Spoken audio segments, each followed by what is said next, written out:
சின்ன கணத்தில கல்லு கட்டி நல்ல சின்ன கணத்தில கல்லு கட்டி நல்ல சிங்காரமாகவே பட்டுடுத்தி சேவல் கொடியுடன் சுப்பிரமணியரும்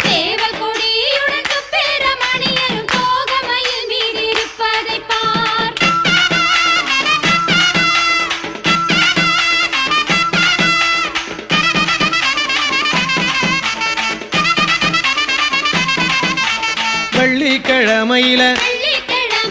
வீடு மொழுவையில வெள்ளிக்கிழமையில வீடு மொழுவையில பத்தியில கேட்டாராம் நம்ம தோற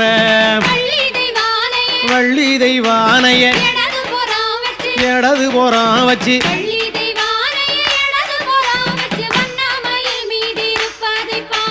சக்கரங்கள் வந்து